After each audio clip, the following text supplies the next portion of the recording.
Hello and welcome to the Digital Roundtable discussion on enhancing food security in Afghanistan, hosted by the Center for New Economic Diplomacy at the Observer Research Foundation on the occasion of the World Food Day. I'm Dr. Shobha Suri, Senior Fellow with the Health Initiative at the Observer Research Foundation.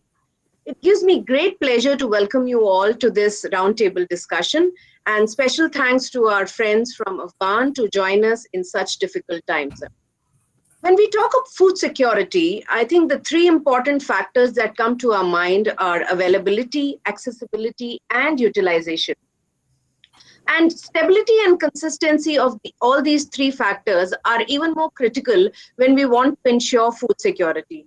And unfortunately, Afghanistan lacks consistency in these key areas, making it one of the most food insecure places in the world. The risk of food insecurity is further aggravated with the prolonged conflict situation, the natural shocks, the economic hardship, and also the dry and the arid environment in Afghanistan.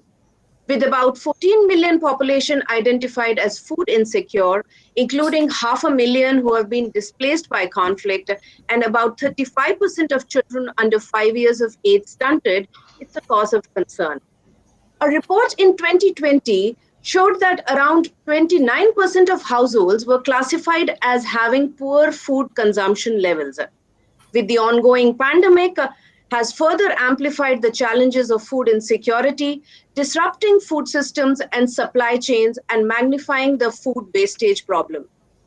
And in all this situation, the impoverished and the undernourished have been affected the most due to the pandemic-induced lockdowns, the economic slowdown, and the loss of lives and livelihoods. This discussion will aim to look at the gaps and understanding some of the critical challenges faced by the nutrition programs due to the pandemic and the conflict situation, and look for a way forward for eliminating hunger and malnutrition for achieving the goal of zero hunger.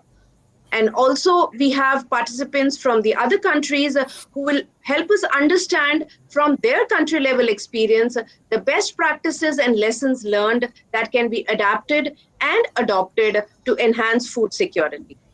For this today, we have a very distinguished panel present with us. Let me have the honor of introducing them. We have Ms. Mary Ellen. She is the representative and country director at the World Food Program Afghanistan. Thank you, ma'am, for joining us today.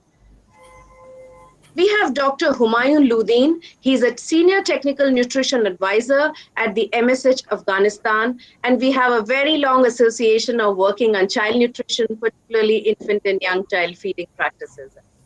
We have Dr. R.V. Bhavani, who is the Poverty and Social Protection Specialist at the FAO Bangladesh. She is a development professional from India.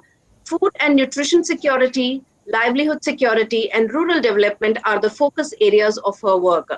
Previously, she was also leading a program on leveraging agriculture for nutrition in South Asia, with Afghanistan as one of the focus countries.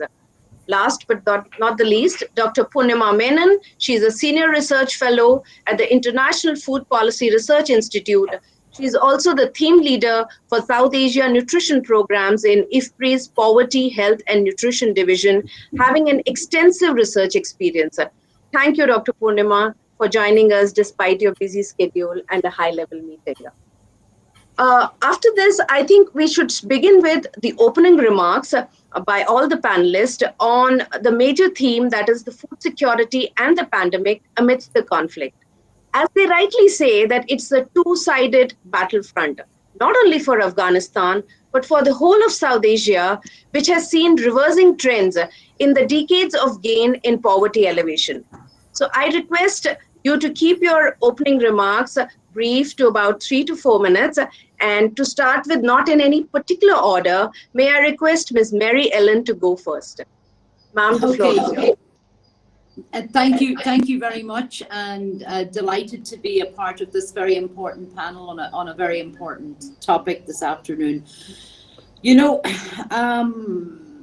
if you had asked me to join this panel 2 months ago, I would probably be having a very different conversation than what my remarks would be today. Since the 15th of August, as everybody knows, the situation has changed in Afghanistan when the Taliban finally took over the country and they entered Kabul. And since then, we've had a number of factors coming together that's really impacting people's lives and really is, increasing the food insecurity and increasing the malnutrition right across the country. And that's the economic crisis. But let me bring you back a little bit. The COVID pandemic did ravage across Afghanistan in 2021. We saw it drive up urban food insecurity as well, adding to already rural food insecurity.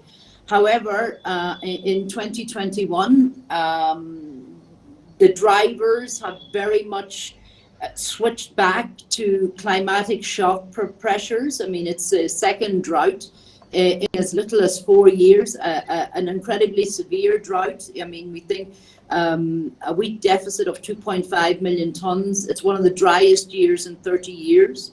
You take that, and over the first 7 months of 2021, we saw the conflict rage across Afghanistan, displacing close to 600,000 people, and also destroying civilian infrastructure, destroying orchards, hampering access to livelihoods. You still did have the impact of the COVID, and then of course the economic fragility that surrounded the COVID, but also the uncertainty around Afghanistan. However, since August 15th, when the Taliban took over the palace and took over control of Afghanistan, we've seen the international foreign assistance being suspended. That's the on-budget support, the overseas assets, and as a result, the country has gone into an economic freefall. We're seeing the bank system close to collapse because there's a cash liquidity crisis.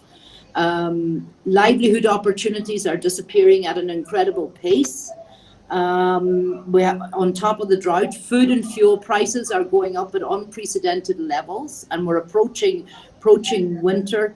So what we're seeing across the country is heightened food insecurity. So we already had 14 million people, as you said at your opening, already food insecure. Now that number is going to increase exponentially over the next couple of months as we face into the harsh winter.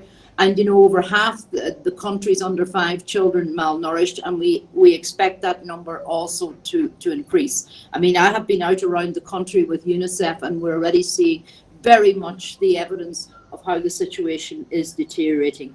And it's an incredible, I find it incredibly sad on all levels, but as you talk about nutrition and you talk about the budget, Afghanistan was one of those countries that was moving forward on the multi-sector approach to nutrition. We had the Afghanistan version of scaling up nutrition, AFSENA, that brought together the numerous agencies, WFP, FAO, UNICEF, WHO, with the ministries, the line ministries, to bring together a solid strategy and a solid implementation plan with the budget to be able to improve nutrition in Afghanistan. But today, sadly, that's in the past. Our reality now today is to try and stabilize the food security and nutrition situation immediately over the next 6 months, and then hopefully maybe go back to some of those things of community-based interventions that are multi-sectorial, that work on prevention and build resilience. So that's just a couple of remarks from my side. Over. Thank you, ma'am. May I request Dr. Ludin for his opening remarks? Thank you, Dr. Shobha. In Umberland, you have very well opened this discussion on very practical data in recent data.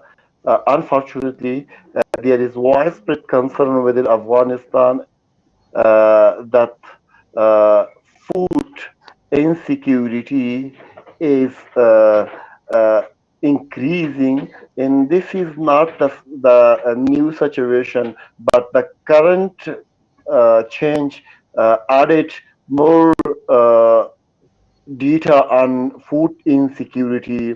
As Merlin mentioned, in also World Food Program announced that millions of people could run out of food before the end of the year as winter sets in. Adding to that, 12 million Afghan who are already facing acute hunger and promoting debates on how the international community should respond. With that, here in Afghanistan, uh, uh, with high price of the food, shortage of the food, and limited food supply due to conflict and COVID-19 pandemic.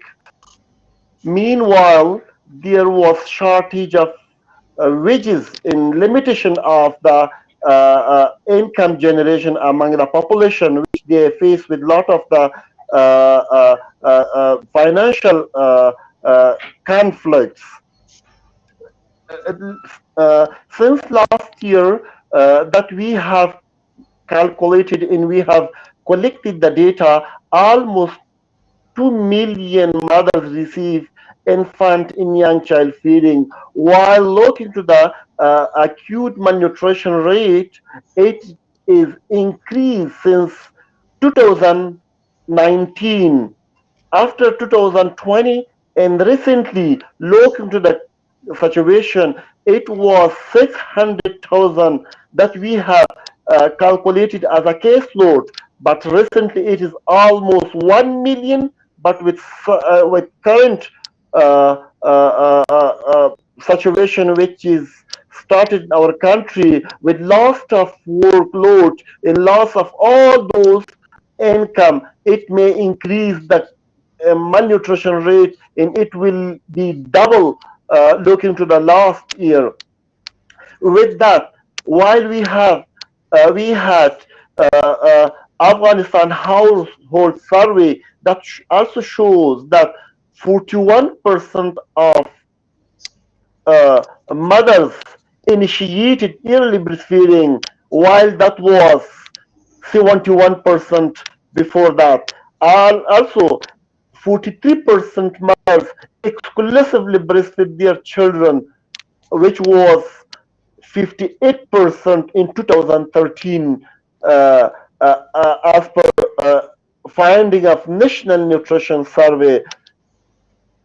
Suddenly collapse of all health facilities throughout the country, it increased our concern that nutrition situation will be more under problem, and malnutrition rate will increase, and infant and young child feeding practices will be limited. With that, there is a huge demand for international committee to support Afghanistan for improving health and nutrition situation in all aspects, in health related nutrition, as well as supporting food supply chain to improve household level food security. Thank you. Thank you, Dr. Ludin. Can I have Dr. Bhavani? Yes, Shobha, thank you. And again, very happy to be on this panel. And yes, we've been seeing in the news and in the media about this crisis unfolding in Afghanistan with distress. And just heard both Mary and Dr. Ludin, two people on the ground there, facing it all and hearing it from, like, literally from seeing what you are seeing and sharing with us. And it's very, very challenging times, like the humanitarian crisis that has been unfolding, and it's not just a problem of Afghanistan, but for a problem for all of us. Now, the World Food Day theme this year is "Our actions are our future," and it says better production, better nutrition for a better environment and better life. But what does one do in a situation like this when there is a total failure of systems? In terms of, it's like facing the challenges of like Mary mentioned, the environment fragility, the natural disasters, those have been there, and like this year is particularly a difficult year, and coupled with that the political fragility, which is like led to this crumbling of delivery services. And again, referring back to Mary, like things were earlier in the earlier part of the century or the last 2 decades were kind of showing up, kind of starting to look a wee bit positive. In terms of systems being put in place, like you mentioned, Afsana, and there was this framework which had been drawn up to address through building public awareness, advocacy. There was this effort to improve health services, the Sehatmandi program, etc. But again, when one looks at how things have turned out over the last couple of weeks in terms of the delivery services, not to speak of the failure of the COVID related delivery, but even in general health services as such not being able to reach out, and so the crisis situation that's looming large, and largely a global humanitarian effort that is called for to ensure that the people of Afghanistan tide through this crisis, because as always it's the common man, the man and woman, who will be the most affected, and amongst them again the women and children who are the most vulnerable, because again, as Dr. Lodin mentioned, the nutrition status, the indicators have not, even within among South Asian countries, it's been like particularly serious in terms of the levels of child stunting, the levels of anemia among women. And now, given this new regime, it's still not clear how it's going to unfold, but the status of women and what kind of a role they are going to have and how that will impact education for adolescent girls, and like if there are more and more girls getting into early child marriage, and that kind of the impact that would have. There's so many unanswered questions, but like Mary said, right now the immediate requirement is that you at least feed the people. In a situation where the prices are increasing and people are not getting basic minimum to eat and survive, our thoughts are really with both of you there. You're in the forefront there fighting it all out. And right when it started, I remember Shobha and I had an email correspondence, and I was like, it's so distressing to see this unfolding in Afghanistan. Yeah. Thanks, Shobha. That's it for now. Thank you, Dr. Bhavani. Dr. Purnima, the floor is yours. Yeah, thank you, Shobha. And I have to say, it's a great pleasure to see you again, Dr. Ludin. I think we have met on the sidelines of infant feeding or a Stop Stunting meeting, perhaps, and have always really enjoyed seeing your work. I'm very glad to see you well. Very glad to see you with the same energy and passion for food security and nutrition. This remains important, the power of individuals and champions. And the same, Mary, really, wonderful to see both of you and the work that you're unfolding there. I'm not an expert. In fact, I have no experience doing research in Afghanistan. So, please, my comments are very much from the perspective of, what have we seen in other parts of the region with the unfolding of the pandemic, and what have we seen in that may have implications here or be helpful in any which way.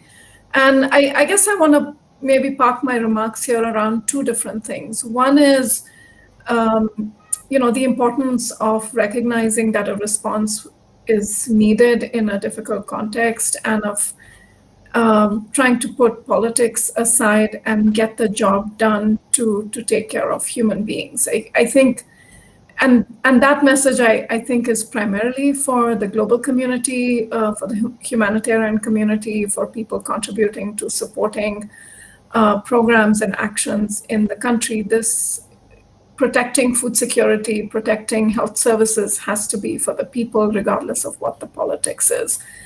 And I think it's really important that, we put those issues right up front and be unwavering as a global and a regional community in saying that, aid needs to be available, services, health services, and social safety net support initiatives, et cetera, need to be there. the consequences of not doing that are truly profound. Actually, the meeting that I was just coming from, someone was presenting the multi-generational impact of the very short duration Dutch famine that happened in 1945, and how the impacts of that burst of food insecurity that was caused by war has carried through for 4 generations. I think at a human level, the global community has to ask ourselves, are we willing, and in a setup where we know how to do things, we know what it takes to get support to communities. This should really be, these are preventable tragedies, the tragedies of food security and the food insecurity, and the tragedies of not having healthcare available. So I think that's one. The second is, a set of points that I would place as a researcher. One of the things that I think we have realized has become very important in the context of COVID is the importance of food security surveillance and nutrition surveillance. In work that we did in India, we really tried to make the point that it was absolutely critical that we understand what is going on the ground. And I don't mean we personally as researchers, but that the community that is to respond and that is best positioned to respond, which includes the policy community, the action community, the donors and others, the actions have to be, we have to know what the situation is on the ground, and we have to know whether the efforts that are put in place are making a difference. This collecting data on food insecurity is not about politics. It is not about finger pointing. It is again, to me, simply about humanity and about making sure that, we understand what challenges human beings are facing on the ground in feeding their families and accessing healthcare, and that understanding based on data can be used to tailor the next set of actions, either increasing safety nets or, redirecting resources to areas that seem to be going into really difficult circumstances. Because without data, we're always flying blind, So I speak to this, I'm a researcher, so it's not like I'm passionate for data just from a research perspective, but it's really data to help shape what happens on the ground. And I think this has to be, again, done, in partnership. It has to be done, at a level that enables action. And it doesn't need to be, a lot. It's about sentinel understanding. And again, I think today the world is in a place where we know how to do these things. There are many organizations delivering aid and others who work with them who know exactly how to do these things, exactly what to measure. And we should be doing that. We should be doing both of these things. So humanity first and data-informed actions, I think, would be my two critical points. And I think, we have seen what has happened when that hasn't been done. And we have seen what has happened when that has been done in the last 18 months. There is no time to lose. Thank you, Dr. Purnima, and thank you for setting the context. And the one key thing I understand is, yes, and it's important to invest in nutrition. It should be a top priority, not only for the individual, but for the generations to come. And on that note, let me move on. And I would like to invite Dr. Ludin first. Dr. Ludin, you have been a flag bearer of nutrition with the Ministry of Public Health, earlier Minister of Public Health, Afghanistan. So can you just tell us how have the government's nutrition programs been affected by the pandemic, as well as the natural disasters and the current conflict situation? And what steps have been taken to overcome this disruption in terms of nutrition? Thank you. Actually, since last 15 years that I am with the government, and I'm following all the activities in looking around the nutrition interventions. While we have realized the malnutrition rate is increasing, in very critical intervention for that, it was preventive intervention for malnutrition as well as addressing malnutrition. For that, government convinced to hire one nutrition counselor at each health facility level through Sehat Mandi project. It means almost 2,000 nutrition counselors hired throughout the country. They were providing nutrition preventive interventions such as growth monitoring, in providing infant and young child feeding counseling, as well as maternal nutrition counseling. With there was a medical doctor in each health facility who provided services of management of acute malnutrition. We had very strong partners, especially WFP and UNICEF. Both they have provided the Ministry of Public Health and the government and to the children of Afghanistan two both aspects in intervention, preventive intervention as well as management of acute malnutrition through nutrition cluster that provided a strong coordination mechanism to nutrition partners. They have aligned all nutrition programs, especially for emergencies. So we had almost 1,300 health facilities provided management of acute malnutrition. Moderate acute malnutrition was supported through WFP, maternal nutrition, and infant and young child feeding was part of the project throughout the country in all 1,300 health facilities. Those health facilities were supported through Sehat Mandi project, but nutrition program was added by WFP and UNICEF. UNICEF supported provision of severe acute malnutrition, a plump nut to severe acute malnourished children, as well as community-based nutrition program, which we have developed a new guideline by name of CDNP. With all these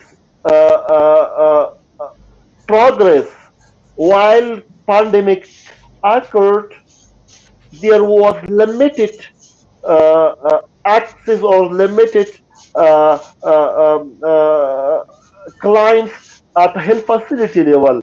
We had limited preventive measures for COVID-19 due to limited financial resources. But fortunately, nutritional intervention, especially nutrition-specific intervention, was not disrupted with COVID-19, but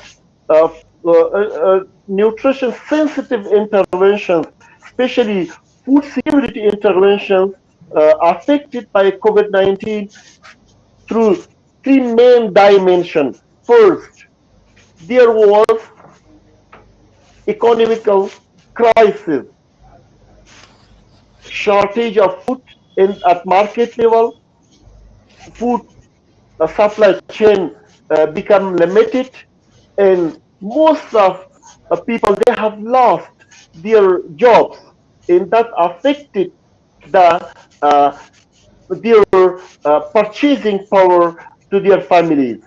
Second issue, it was security issue. In 27 provinces, there was high number of conflicts during 2020, and most of people, they were not able to access their first priorities, foods, and also reaching to health interventions on time. The third conflict, it was my own COVID-19 floods and internal displacement. Almost 3.5 million people displaced from different provinces, and there was limited resources with governments, and also some partners, they could reach to those 3.5 million displaced. But with that, only malnutrition part was one of the best parts, which was addressed by all partners, and it was managed. Nutrition specific intervention was the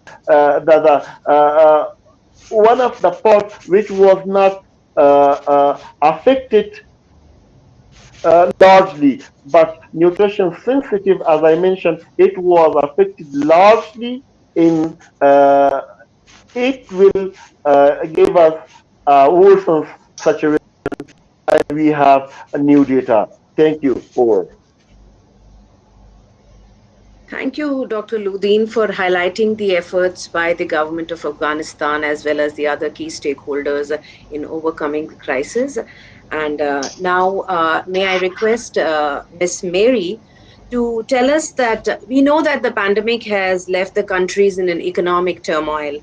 And how do we ensure an effective and efficient utilization of the current nutrition budgets, which also Dr. Ludin was talking about, with an acute focus on solutions to meet the nutrition challenges in Afghanistan? As you have said, that it is not only the pandemic, it is the multiple crises of drought, the conflict, the economic meltdown. So what is your view? How can this be overcome?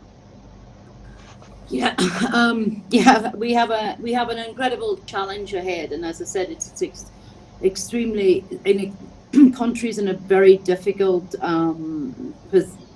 position today, and particularly the Afghan people. You know, and trying to, you know, it's a mixture of unfortunately politics, as well as the humanitarian crisis in terms of going forward. And let me just go back a little bit and pick up on something one of your panelists talked about. You know, secure. You know, first of all, the importance of humanity and dignity at the center for people. You know, I mean, I really think it's such an important aspect, which I think gets somehow lost. You know, I mean, that sense of our shared humanity, and it's something that I do worry in for Afghanistan at the moment. You know, with all this discussion around what's happened and the politics, that our sense of humanity and our heart for each other, you know, and the dignity of the people that we are here to serve is getting lost. So thank you for that. And also on the food security assessments and early warning mechanism, you know, that's a lot of the work that WFP does along with FAO and others. And you know, over the years we have got much more sophisticated in the analysis and in the real-time monitoring, and you know, and then yet there's a lot of talk about early action, but you don't see early action. You know what I mean? When it really, you know, I have been here, I mean, and I'm sure my colleague from Afghanistan will say as well, we knew at the end of 2020 that Afghanistan was facing into a very difficult drought year. You know, we were banging the table saying, you know, it's one of the driest years in 30 years, the situation is going to get difficult, we need to get money behind this and be able to respond early. No, I mean, it fell on deaf ears, and now we are all scrambling at the moment to try and respond to a situation before the harsh winter comes. I mean, Afghanistan is some of the harshest winters, you know, goes below -30, and I don't have to tell, I'm sure my colleague from Afghanistan will tell you how cold it gets. So can you imagine being hungry and also being freezing cold, and what, you know, what that must feel like? You know, I mean, I come from a country, I'm Irish, I come from a country that struggled for many years with the multi-generational impact of a famine, right? You know, I mean, it's not that long ago in history when you talk about how long history is, right? So it does have a devastating impact back going forward, and what we are seeing at the moment will have a devastating impact going forward. My colleague from Afghanistan spoke about the Satmandi project. Yeah, I mean the work that was done in Afghanistan in terms of bringing all the stakeholders together around nutrition and food security You know, the rollout of nutrition into the 1,300 basic health service providers and integrating that was something I have not seen in other countries to the extent that it was done in Afghanistan. And I remember, when I worked previously in Chad, and I was at a sun gathering in West Africa, met the teams from Afghanistan, and hearing about the work that had been done here, despite the challenges of conflict and everything else, to really bring us all together around a common goal of, solving the malnutrition crisis, zero hunger, and really getting behind that SDG 2 was phenomenal. And when I first got here last October, I had the privilege of, launching the AFSENA under, the first vice president's office, which really was taking the ownership. But sadly, as I said, that now we have sadly a different reality, and a completely new context. And one of the challenges we do now have in Afghanistan is that the on-budget support, the international development funding, all that has been suspended in the mix of the political discussions that are going on. So all we can hope to do at the moment, and what we will try to do, is to try, with our colleagues in the UN family, but also with the colleagues still in the health sector and all, is to try and maintain the services that are really on their knees, and really look to see how we work together to try and at least maintain the services. I have to tell you, when I was out the other week in Mazar, and I met the teams of Afghan national staff working in the medical center who are working on nutrition, who had not been paid, and they were still continuing to work. To me, that is true patriotism. I walked away and I said, my goodness, true patriotism. So we will, and all the solutions now for Afghanistan, what I see from where I sit and looking at the food security challenge and the nutrition challenge we have ahead over the next couple of months, it's really about how do we, stabilize the situation. It's about saving lives today in Afghanistan. It's really about saving lives. How do we do that as a community, working with, the infrastructure that has been put in place over many years, and being able to protect that infrastructure, there's some incredible people still here. They didn't all leave on the planes, some incredible people here. And we need to protect that infrastructure so that we don't replace it, and protect it and shore it up and be able to move forward. And I think it's going to be in Afghanistan, let's stabilize, save lives, and then let's see how we can gradually move forward to maybe pick up in some shape or form some of the really forward-thinking, exciting work that was happening in Afghanistan up to basically 2 months ago. Over. Thank you, ma'am, and I totally agree that we need to value humanity and dignity should be at the forefront. Can I come to Purnima now?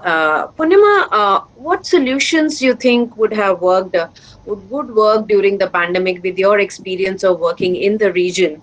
And what would be some of the recommendations for the low-income food deficit countries or the governments based on the emerging research or evidence as to how to overcome this disruption which has been caused by the pandemic? Really, quite a few big questions there, Shobha. So I don't know that I can really tackle all of those, but I think I come back to this issue of our governments in the region, governments with the ability to act, governments with the ability to ask for additional financial support if needed from other countries, bilateral support or other things. Governments with the power to really do things. Our governments firstly recognizing the problem, recognizing that there has been an economic disruption, recognizing that there is a food security situation, recognizing that there are disruptions. In the world of policy, I think we have to start with problem recognition before we can really and in this case, we don't have many years to wait. We don't have all the time for people to decide that, say, childhood stunting is a problem or something else, right? I think there's an urgency with which people with the power to act, with the power to put money in place, with the power to make things happen, have to recognize the problem. And I think everyone, with all the power to shine a light on that and to move people to recognize whoever those people are everywhere, I think, that has to happen. The second is, what has worked? We've been seeing, in India and in Bangladesh and in other places where social safety nets were ramped up, it seems like they reached people, right? And that's a good sign. That means that you have the power to, you have mechanisms in place that are, that governments and other organizations are able to deploy social safety net programs. And to me, social safety net programs and basic healthcare services are the crux of sort of the first line emergency response here for the most vulnerable communities that have been affected by not just, the lockdowns and other things, but the range of economic disruptions, et cetera, that have happened as part of the pandemic. But there too, the question is always, what was the extent of disruption to people's economic livelihoods and lives and food?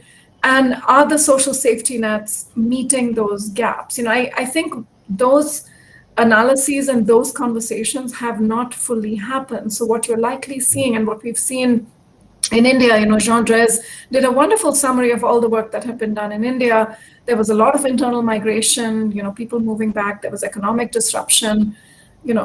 People measured food security in very different ways, but what it showed was that there was a big impact. People also measured, and we were able to see what happened with social safety nets. And we found that social safety nets were reaching people, but the work that was done to assess the food security and livelihood situation 9 months into the pandemic, et cetera, also showed that the safety nets were not yet enough, right? I mean, they were, the gap and the hit on people's lives, the economic hits had been substantial enough that you needed more. The question then of what more can you do, I think is going to come back to what's the fiscal space that's available? What are the implementation mechanisms that are available? It is very difficult for governments to start new programs in an emergency situation. What you have to always look at is what's your base for action, and can you build on that base? And a last point I want to make on that is, I have been reading and seeing all of the work that has been happening in countries like Afghanistan, especially around things such as nutrition, around agriculture, nutrition efforts and programs which have, livelihood and food security and nutrition kinds of potential benefits. And I think there's almost always, and I've also been working on another effort, within India to sort of curate successful efforts, even in the context of, the distress of the pandemic. And I think that is also useful to do, really looking inside the country to say, what are the exemplars? What are the things that worked well? Who are the people who did good things? And then looking at how, that can be amplified, replicated, adapted. Because we have to sort of take the mentality here that, success must help us breed success. But connecting the dots for me across problem recognition, the adequacy of the actions that have already put in place, and then thinking forward to say, okay, what are the platforms we have to do more in this context? And who is it that then needs to act? I think we have to get very focused on what do we want? What does Afghanistan want and need from different actors, say in the global system or within the country or wherever else? The more specific one can get, I think the closer we're going to be able to get to, to being, able to find solutions. I want to close by saying that, one of the things that we have found in this is not related to nutrition per se, but other work I've been doing, looking at, communities, civil society, private sector, and other responses to COVID, is the power of people, the power of common people to do amazing things. And this, the health workers, the frontline health workers, the food security, people who delivered programs, people who made healthcare happen. regular people across society have done tremendous things to help their own societies. Those need to be recognized, those need to be celebrated, those need to be valued and supported to do more. And I think there's a lot that, that can come. Again, the power of people here to me is really profound. Thank you.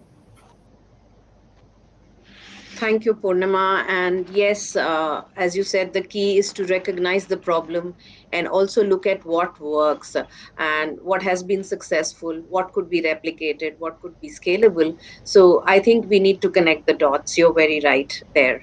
So thank you. And now coming on to Bhavani.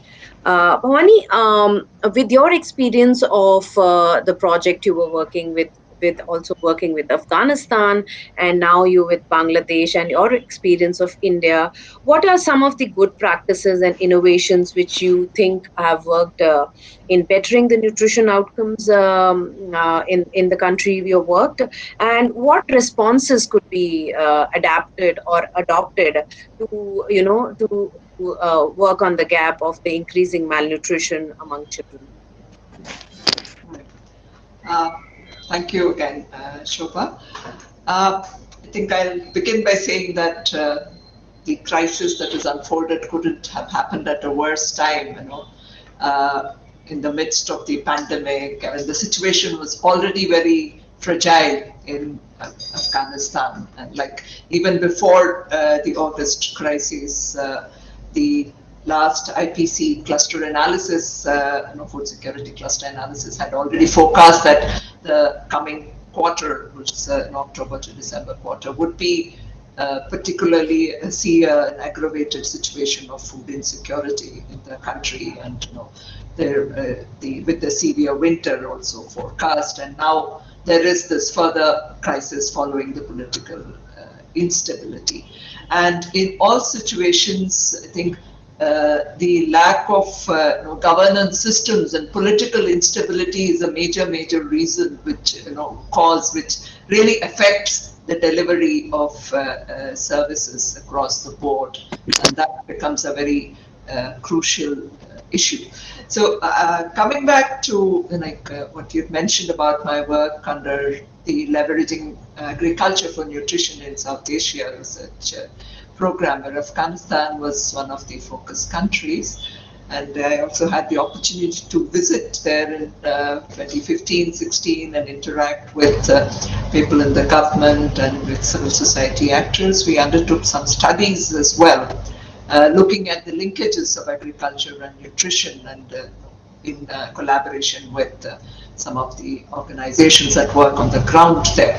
And like Purnima mentioned, the importance of data. So there were data sets available at that point, data sets to be relating to 2010, 11, 13, 14. There's the nutrition risk and vulnerability analysis data. There was multi-cluster, another survey data. And we were able to look at studies and come out with certain recommendations as to what could be done, especially given that Afghanistan is still largely rural, a large proportion of the population dependent on agriculture and allied activities, the importance of food-based approaches to address the problem of food insecurity and malnutrition.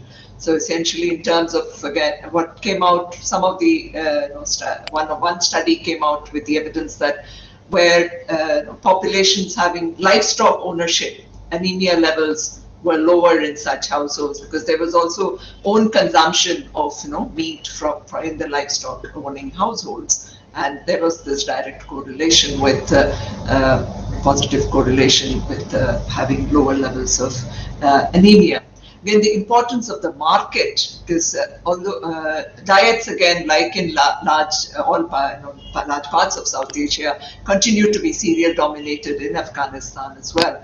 And the major sourcing of food, market is the major sourcing source of food here as well. And so the need to develop the market infrastructure becomes very important to ensure that dietary diversity, one is able to bring in this dietary diversity on the plate. And apart from, of course, working on crop diversity and promotion of initiatives like cultivation of fruits and vegetables through nutrition gardens, there was a small study on this that BRAC Afghanistan had done as part of the LANSA research.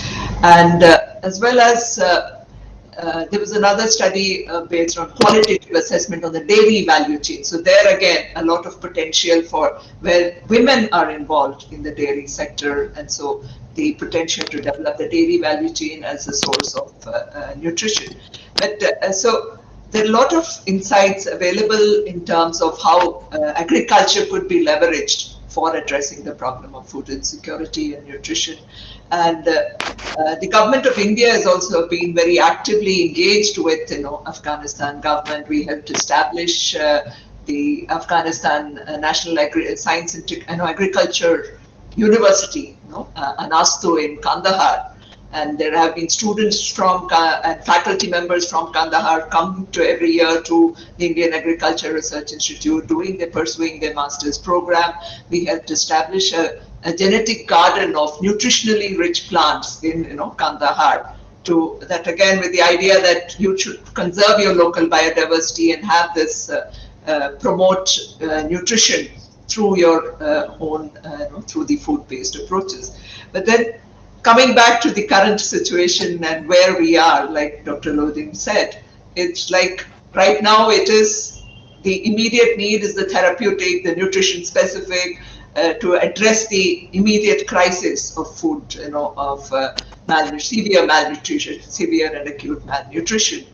And I think it's very, very important that there is this humanitarian crisis. While that is being addressed through these efforts, there is some kind of stability, governance stability is brought in to the country, because only then will systems and services start working again. Because there is this amazing system that Dr. Lodin explained, about nutrition counselors being placed at the sub-district levels and being able to provide increased awareness and advocacy of offering nutrition services. But then, like Mary mentioned, they're not being paid their salaries. How long do they continue to work? So these are issues, practical issues that need to be addressed, and even for the international community again to be able to respond that how do you look at this regime itself and how are you going to respond to it? You can't let these people. I mean, we are responding on a humanitarian basis, but on a long term, what is the solution going to be? What is the role that women are going to play? Because that's going to be very, very important in these circumstances. And again, like going back to the Purnima's point on the need for data on the basis of which you can make decisions and act. So all of it comes back to bringing in the stability. The political stability is going to be very, very important to ensure that this crisis situation is we come out of this crisis situation. Otherwise, it's very sad, but one really feels that it's going to be very, very difficult times ahead. And so I would like to end on the note that, hoping that with the World Food Day and as we go forward, committing that our actions are our future, the global community comes together to address this issue and take some, concerted decisions and action. Thank you. Thank you, Dr. Bhavani. And I do agree there are resource constraints and the times are difficult, but there are interventions like you mentioned, like the nutrition garden. There are things which can work. But then what is the priority? I mean, that's important. At this time, at this situation, what needs to be the priority is the most important matter for concern. I think it was a very valuable discussion and lots of thoughts have come in. I would just like to request all the panelists to give one key takeaway if we had to sum up this discussion as to how to enhance the food security in Afghanistan from your experience, a key takeaway as to how this could be how we could have a more sustainable food security system. So if we can start with Ms. Mary. Oh my goodness. I suppose I think one of the important things in Afghanistan during the height of the pandemic, and one of the important learnings for WFP right across the Asian region, was the role of social safety nets. And I'd forgotten to mention, it's a critical piece. I guess for Afghanistan, where we sit today, the priorities have to be to immediately, protect the nutrition and food security, or at least save lives and protect young children at the moment.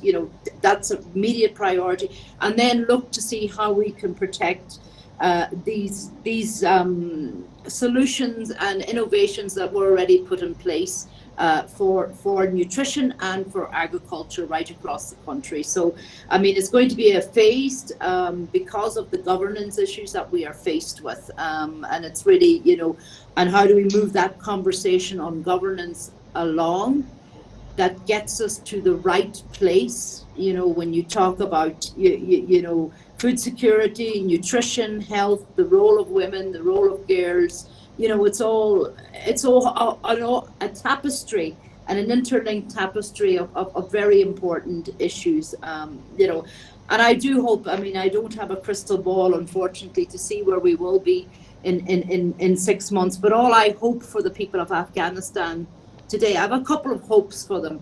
I think the first hope I want for them is that this uneasy calm that we do have continues, so that at least they're not dealing with the war and the conflict. So that's the first thing. The second hope I have for them is that the international community continue to reach out a hand of hope and friendship and help when these people really need it most. And then I really hope for them that we can move forward. We can help them move forward the governance issues that allows some sense of a country, coming back with all the important pieces about, that is a country, the unity, the governance, and the progress and the peace that these people deserve. Over. Thank you, ma'am. Dr. Ludin? Thank you. I will start from this statement that humanitarian aid shouldn't be only politicized and handled by tension in other restrictive measures. It will be our giant voice our strong lobby to keep the top human right in child rights, which is nutrition, and it shouldn't be come under a political pressure, and it shouldn't be come under sanctions. We will prioritize four main areas for development and global community to keep it as a top human priority. First, supporting infant and young child feeding. Second, anemia, how to prevent adolescent and maternal anemia, and with that to prevent children anemia through preventive intervention. Third, management of acute malnutrition, and keep it one of the top priority and to reach the whole country, both at coverage level as well as to keep the quality of program. In the fourth priority, it is again keeping nutrition sensitive interventions supported financially as well as technically, and this can improve food security, and it can reduce all health and nutrition burdens at community level and at Afghanistan. So we will emphasize on humanitarian aid shouldn't be politicized. Thank you. Over. Thank you, Dr. Ludin. Dr. Purnima? Sorry, that was again a set of big questions, Shobha. So, I think the immediate needs have been spoken about quite a bit here, and so I won't touch on that. The longer term prognosis, seem to be much more uncertain at this point in time. Protecting food security and nutrition in a longer time frame certainly requires a great deal of thinking around not just the safety net kinds of programs, but also what else is happening in the economy to protect livelihoods, to promote livelihoods, grow the economy, etc. And I think at this point in time, the answers to that are not as clear. So I would say that those are just important things in the context of even all of the work we've spoken about in terms of data, etc., to be able to keep our eyes on in terms of not just what is happening with people around food security, but just going back one step from there and looking at some of the known causes of food insecurity in households, right? I mean, are there changes in livelihood? Are people able to make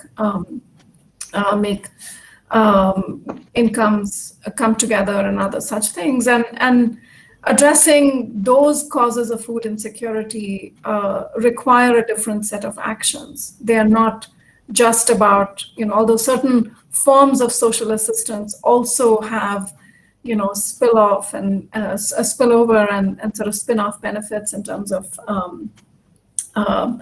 helping people invest and get sort of invest and move towards livelihoods.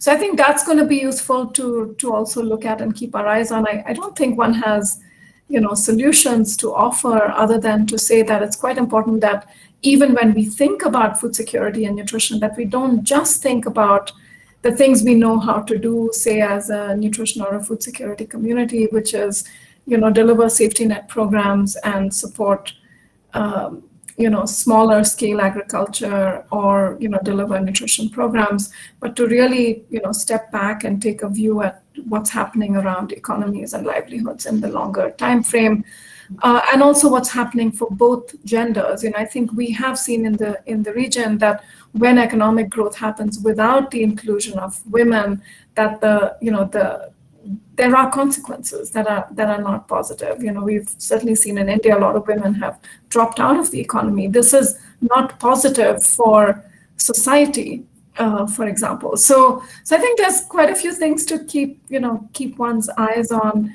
even as part of thinking about, what is a focused food security and nutrition agenda. So again, thank you for the opportunity to share those thoughts and for having me here to learn and listen really more than anything else. Thank you. Thank you, Dr. Purnima. Dr. Bhavani, the last word. Yeah, thank you. Thank you, Shobha, again. Well, last month saw the first United Nations Food Systems Summit happening, and it was a year-long exercise, and countries were asked to talk about transformation of their food systems to achieve the Sustainable Development Agenda. And Afghanistan is also an important partner in this exercise. It is a member of the United Nations. And so, like Mary said, it falls on the international community to stand by the country at this, in this moment of crisis, of humanitarian crisis to start with. So the summit spoke of coalitions of action and various other agendas. But right now, Afghanistan is in a situation where it's like it's not having a government which is still recognized or to be able to voice the needs of its people. So it is beholden on the international community to respond to this situation and make sure that the issues that Dr. Lodhi mentioned, that those are continue to be addressed. And my hope would be that in the not too distant future, political stability will come to be, because that is going to be very, very crucial to ensure that systems work and the economy is stable, prices don't skyrocket, and things are managed. People are able to have secure livelihoods and be able to be food secure. Thank you. Thank you, Bhavani. And I think what I gather is like addressing governance and stability will help in the long run, definitely in achieving food security.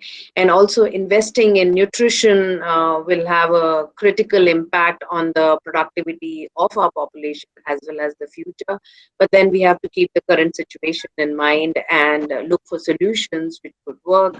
And also multi-sectoral and multi-stakeholder partnerships for food security in the post-pandemic world could be helpful in overcoming the gap and bringing about a more sustainable food security systems, not only for Afghanistan, but also for the South Asian region. I'd like to thank you all for this very insightful discussion, and we look forward to hosting you all in the near future, in future conversations. Stay safe, and thank you so much. Thank you so much once again. Thank you very